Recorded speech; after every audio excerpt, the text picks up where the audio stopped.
Pernah gak sih lo ketika lo lagi ngelakuin sesuatu terus nanya dalam hati, siapa yang pertama kali nemuin barang ini? Hal-hal remeh yang kita biasa pakai tiap hari, tapi gak pernah kita pikirin kenapa bisa ada. Selamat datang di Awal Mula, tempat kita ngulik sejarah barang-barang kecil yang ternyata nyelamatin. Gua Biologi, selamat nonton. Hari ini, kacamata. Gue sendiri mulai pakai kacamata ini sejak SMP. Awalnya ngerasa kayaknya gue tua sebelum waktunya deh. Tapi ternyata ini bukan cuma soal gaya hidup modern. Masalah penglihatan udah ada sejak ribuan tahun lalu. Dan secara biologis ada dua masalah utama, yaitu rabun jauh atau miopi, yang berarti bola mata terlalu panjang dan akhirnya cahaya jatuh di depan retina. Ini biasanya dialami oleh anak muda yang kebanyakan aktivitas dekat kayak baca, nonton, scroll HP, ya kayak gini-gini lah.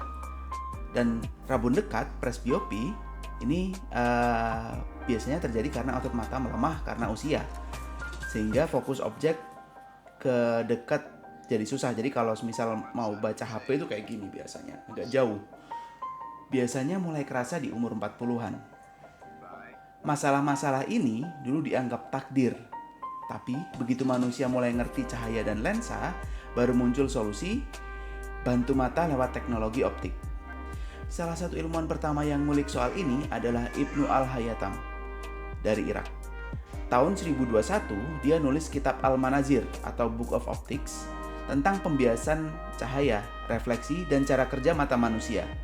Dia bilang kaca cembung bisa bantu penglihatan orang tua. Fundamental optika udah mulai ada sejak saat ini. Sementara itu, selanjutnya ada Abbas Ibnu Firnas dari Andalusia juga eksperimen bikin batu baca dari kaca bening. Itu adalah prototipe awal dari lensa pembesar. Singkat cerita, ilmu mereka nyebar ke Eropa lewat terjemahan bahasa Latin dari abad ke-12 dan mulai dipakai oleh biarawan, ilmuwan, sampai pengrajin. Sekitar tahun 1280-an, pengrajin Italia bikin dua lensa cembung disatukan di bingkai kayu yang dicepit di hidung.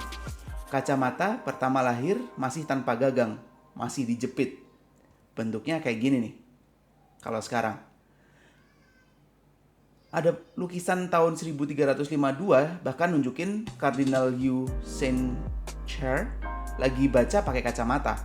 Padahal alat ini belum tentu ada di masa hidupnya. Yang artinya benda ini langsung diasosiasikan dengan kebijaksanaan dan otoritas. Karena makin sering dipakai di kalangan bangsawan, biarawan, dan ilmuwan, pemerintah mulai menyebarkan ke berbagai wilayah, termasuk Eropa. Venesia muncul sebagai pusat produksi. Pengrajin di sana pakai kaca Murano dan kristal beryl, bikin lensa-lensa yang lebih presisi. Saking populernya, di Jerman kacamata disebut Brille.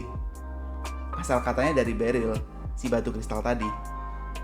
Lalu masuk awal 1700-an, seorang pembuat alat optik di London bernama Edward Scarlett mengenalkan desain kacamata dengan gagang pendek di pelipis. Dari situ, bentuk kacamata makin stabil, nggak cuman bisa dipakai baca doang di meja, tapi bisa dipakai sambil jalan. Tahun 1450-an, Gutenberg mencetak revolusi, literally ya. Mesin cetaknya bikin buku jadi murah, literasi meledak. Semakin banyak orang bisa baca, semakin banyak yang sadar mereka lagi butuh bantuan di matanya. Kacamata menjadi komoditas massal, bukan cuma buat orang tua gereja, tapi juga buat rakyat biasa. Desain juga makin beragam, lensa cekung buat rabun jauh, bingkai dari logam ataupun tulang hewan, gagang juga bisa makin panjang dan makin ergonomis. Dan ini bukan cuma di Eropa. Di Tiongkok, Marco Polo menyebut ada bangsawan yang pakai kacamata sejak 1200-an. Di dinasti Ming Qing, kacamata jadi simbol status.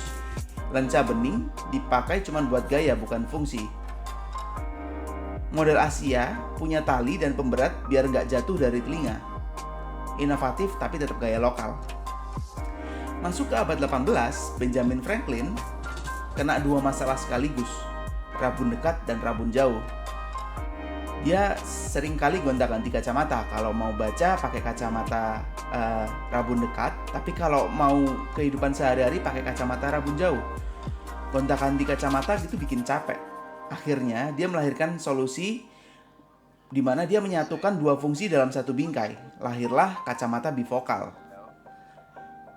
Setelah itu, kacamata mulai lepas dari label medis.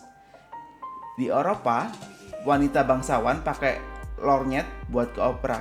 Bentuknya kayak gini. Lalu di India dan Persia, lensa bertatah permata jadi simbol kekuasaan. Kayak gini nih.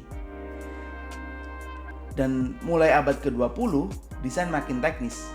Ada aviator buat pilot, ada sniper scope untuk tentara, dan ada loop buat dokter bedah. Dan sekarang, kacamata jadi ekspresi. Dari frame transparan sampai retro 90-an. Dari lensa anti radiasi sampai augmented reality. Semuanya berkembang dari satu rasa sederhana kalau ingin melihat dunia lebih jelas. Gue pakai kacamata karena minus, tapi ternyata minus ini ngingetin gue. Ada proses panjang ribuan tahun sampai alat ini nyentuh wajah kita. Dari Alhazen sampai Franklin, dari Crystal Barrel ke Google Glass, dari alat bantu ke pernyataan identitas. Dan lo tahu apa yang lebih bahaya dari gak bisa lihat? Gak mau lihat. Like, komen, dan subscribe kalau lu suka konten kayak gini. Kita lanjut ke benda kecil berikutnya yang impactnya nggak kalah gede. Gua Viologi, sampai jumpa di next video.